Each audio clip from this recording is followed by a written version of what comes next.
আজকে আমরা কিছু আলোচনা করিব মুমিন বান্দা হইবার জন্য কি এলেম দরকার হয় তাহার কিছু পরিচয় সম্পর্কে সঠিক দলিল প্রমাণ সহ সম্পূর্ণ আধ্যাত্মিক দৃষ্টি অনুসারে এবং দেহতত্ত্বের হিসাব অনুযায়ী আমাদের আজকের পর্বে কিছু আলোচনা করা হইবে। কারণ উক্ত উল্লেখকৃত সেই মহা কঠিন রুহানি বিষয়কে যদি সঠিকভাবে উপলব্ধি করা যায় তবে বর্তমান জামানার প্রতি প্রত্যেক মানব গোষ্ঠী উপলব্ধি করিতে সক্ষম হইবে উক্ত মুমিন বান্দা হইবার জন্য কি এলেম দরকার হয় তাহার সঠিক পরিচয় সহ আমাদের তাসওয়ুফ টিভি অনুষ্ঠানের হাকিকত সম্পর্কে প্রত্যেক ব্যক্তি আরো বহু এলেম অর্জন করার জন্য সঠিক রুহানি হিসাব অনুযায়ী এবং বাতিনি তালিম অনুসারে অবশ্যই সক্ষম হইতে পারিবে ইনশাআল্লাহ তাআলা। কাজে এখন উপলব্ধি করার বিষয় হইল উক্ত মুমিন বান্দা হইবার জন্য আসলে কি এলেম দরকার হয় তাহার বিষয়। কারণ উক্ত মুমিন বান্দা হইবার জন্য তাসাউফকৃত হাকিকি এলেম দরকার হয়, যে এলেম প্রত্যেক মানব দেহর মধ্যে উপস্থিত রইয়াছে। উক্ত তাসাউফি এলেমকৃত হাকিকত সম্পর্কে মানব দেহর মধ্যে সেই তাসাউফি এলেমকৃত হাকিকত সম্পর্কে সেই মহান আল্লাহ পাক হাদিস কুদসির মাধ্যমে সেই মহান নবী পাক সালাতুস সালামের উক্ত মহাপবিত্র জবান মুবারকে তিনি খোদ ইরশাদ ফরমায়া, আমার কিছু মাকলুক রইয়াছে যাহাদের হাকিকত সম্পর্কে আমি ছাড়া আমার অন্য কোনো মাকলুক খোঁজ খবর মোটেও রাখে না, এবং আমার সেই মাকলুকগুলোকে আমি প্রত্যেক মানব গোষ্ঠীর সিনার মধ্যে উপস্থিত ফরমায়া। যার কারণে সেই মহান নবী পাক সালাতুস সালাম তাহার সেই মহাপবিত্র জবান মুবারকে তিনি এক হাদিসে ইরশাদে গ্রামীণ ফরমায়া, ইন্নাল্লাহি ইবাদান আবদানিহিম ফিদ দুনিয়া ওয়া কুলুবুহুম তাহাতাল আরশি। অর্থাৎ সেই মহান নবী পাক সালাতুস সালাম প্রত্যেক মানব গোষ্ঠীগণকে তিনি গ্রামীণ ফরমায়া, সেই মহান আল্লাহ পাকের এমন কিছু বান্দা রয়েছে যাহাদের দেহ এই দুনিয়ার জমিনে বসবাস করে, কিন্তু তাহাদের দেহর মধ্যে যে সমস্ত রুহু রয়েছে উক্ত রুহুরা সেই মহান আল্লাহ পাকের আরশে আজিমের ছায়ার নিচে সর্বসময় অবস্থান করে। এখন এখানে দেখো বিশাল এক সমস্যা। এই আল্লাহ পাক ফরমায় আমার কিছু মাকলুক আছে যে মাকলুক সম্পর্কে আমি কোনো খোঁজ খবর অন্য কোনো মাকলুকরা আমার অন্য কোনো মাকলুকরা কোনো খোঁজ খবর রাখে না, আমি কারোর খোঁজ খবর রাখার মতন সেই ধরনের কোনো সুযোগ দেইনি। এবং হুজুর পাক ফরমাতে যাচ্ছে যে আল্লাহ পাকের এমন কিছু বান্দারই আছে তাহারা এই দুনিয়ায় বসবাস করে বটে, কিন্তু তাহাদের রুহু সেই মহান আল্লাহ পাকের আরশে আজিমের ছায়ার নিচে বসবাস করে। এবং এই যে দুইটা বিষয়, এই দুইটা বিষয় এমন একটা কঠিন সমস্যা, এটা যদি আমরা সঠিকভাবে উপলব্ধি করিতে ক্লিয়ার ভাবে বোঝার জন্য চেষ্টা করি তবে একজন ব্যক্তি কিভাবে মুমিন বান্দা হবে এবং মুমিন বান্দা হইবার জন্য তাহার কি এলেম দরকার সেই বিষয়টা আমরা একটা পরিষ্কারভাবে উপলব্ধি করার জন্য অবশ্যই সক্ষম হইতে পারিব। কারণ হচ্ছে কি, দেখো প্রত্যেক মানব দেহর সিনার মধ্যে সেই মহান আল্লাহ পাকের 5 জন রুহুকে তিনি প্রদান ফরমান।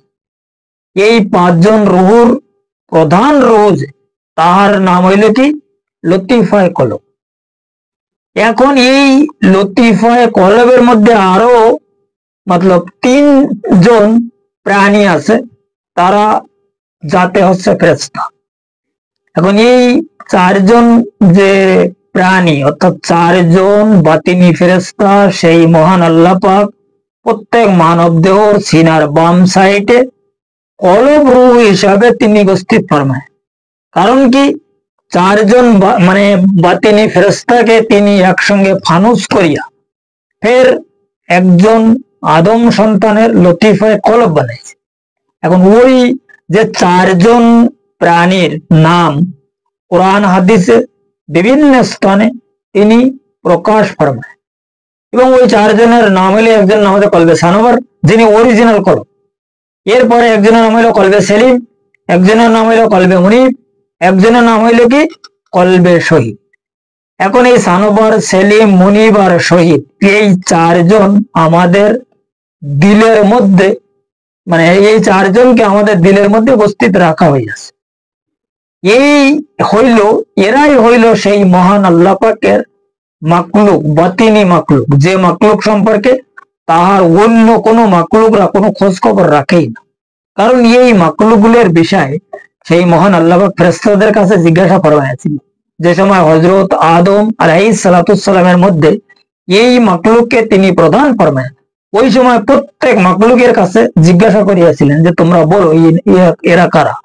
কেউ বলার জন্য সক্ষম হয়নি, কিন্তু হযরতে আদম আলাইহিস সালামকে তিনি বাতিনি ভাবে এলেম প্রদান ফরমাইয়াছিলেন, যে এলেমের মাধ্যমে তিনি এই মাকলুকদের চিনিয়া ফেলে এবং তাদের নাম ঝর্ণা ধারার মতন বলিয়াছিলেন। এখন বাতিনি এলেম যেটা, সেটা হচ্ছে এই বাতিনি রূহ, যে ব্যাপারে তিনি ফরমায়া যে ওয়ানাফাকতু ফি মির রূহি, এই রুহু তিনি আদমের মধ্যে ফুকিয়াছিলেন। তাহার যে রুহু, এই রুহুকে ফুকিয়াছিলেন, যে রুহুটার বিষয় হইল আমানাতের হিসাব। এই রুহানি বিষয়টা হচ্ছে আমানাতের বিষয়। এরপরে সরকারে দু আলম ফরমায়া যে মানে আল্লাহ পাকের কিছু বান্দা আছে তারা এই জমিনে বসবাস করে বটে, কিন্তু তাহাদের দেহর মধ্যে যে সমস্ত রুহু রয়েছে তারা আরশে আজিমের নিচে, ছায়ার নিচে বসবাস করে। কারণ দেখো, আরশে আজিম হইল আলমে আহাদিয়াত মোকাম, আর আলমে আহাদিয়াতের নিচে যে আরেকটা মোকাম আছে, আলম আছে, সেই আলমটার নাম হইল আলমে ওয়াহাদিয়াত। তো ওয়াহাদিয়াত মোকামে হইল দরবারের রিসালাত, যেটাকে আমরা মাকামে মাহমুদ বলি। এখন এই মাকামে মাহমুদে সেই হুজুর পাকের অরিজিনাল রুহু যেটা, কারণ ওনার রুহুর অরিজিনাল নাম হচ্ছে আহম্মদ, তা রুহে আহম্মদ ওখানে সশরীরে প্রত্যেক রুহুদের তালিম ফরমাইতেছে। এখন আল্লাহ পাকের আরশ মহল্লা হইল আলমে আহাদিয়াত মোকামে, আর মানে হুজুর পাকের মাকামে মাহমুদ হইল আরশ মহল্লার নিচে আলমে ওয়াহাদিয়াত মোকাম। আলমে ওয়াহাদিয়াতের উপরে আছে আহাদিয়াত, আহাদিয়াত যখন উপরে, তাই এটা ছায়া হয়ে গেল না আরশে আজিম। এই জায়গায় সব সময় যে সময় তাদের ক্লাস চলিতেছে, তালিম টিচিং হচ্ছে, যে কারণে তিনি ফরমায়া যে আল্লাহ পাকের এমন কিছু বান্দারই আছে তাহারা এই দুনিয়ার জমিনে বসবাস করে, কিন্তু তাহাদের রুহু আল্লাহ পাকের আরশে আজিমের নিচে সর্বসময় অবস্থান করে। এই আরশে আজিমের নিচে হইল মাকামে মামুর। কথা বোঝা গেছে?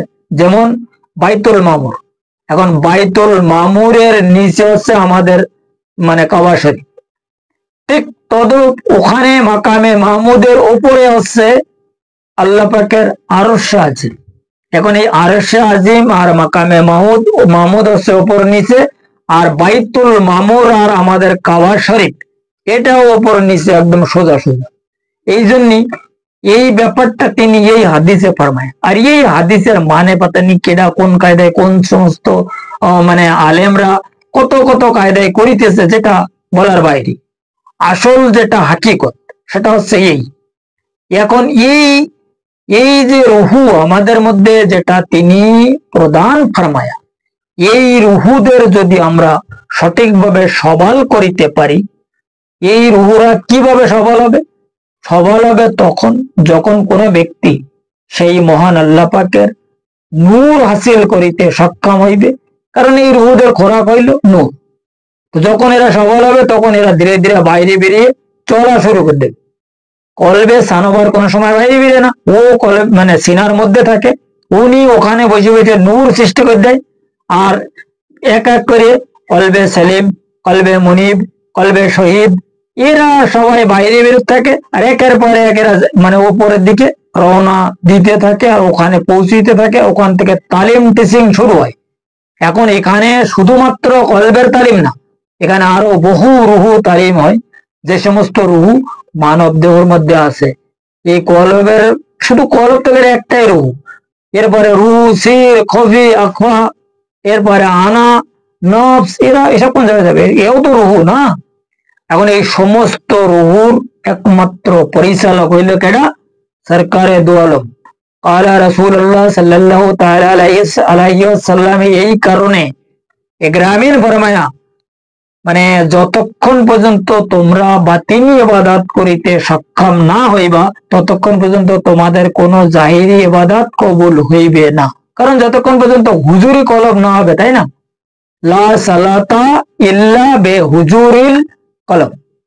হুজুরি কলব যে সময় আমাদের মধ্যে সৃষ্টি হবে, ঠিক সেই সময় আমরা মুক্তির বিষয় বা আমাদের ইবাদত বন্দিগিরি মঞ্জুর হওয়ার বিষয়, যখন আমাদের ইবাদত বন্দিগিরি ওখানে কবুল হবে, মঞ্জুর হবে, তখনই মুক্তির বিষয় আশা করা যাবে না।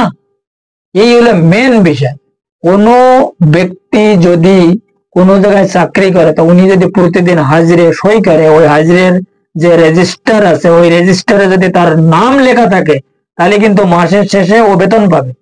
এখন যদি দেখা গেল ও একদিন তার নাম আছে, 10 দিন নাম নেই, 5 দিন আছে, তা আরো 3 দিন নেই, তখন ও কি বেতন পাবে? ও তো না পাওয়ার মধ্যে পানা। আর যদি মোটে কোনো নাম না থাকে তখন কিভাবে পাবে? ঠিক তদরূপ বিষয়টা হচ্ছে আমাদের এই আমল নামার হিসাব কিতাব যেটা।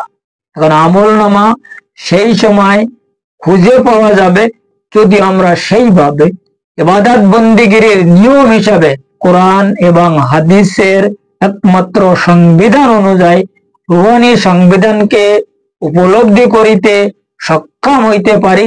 সেই সময় একজন ব্যক্তি মুক্তি সম্পর্কে আশা করিতে সক্ষম হইবে, নচেত কেবল বৃথা আস্ফালন মাত্র বলিয়া আমি মনে করি।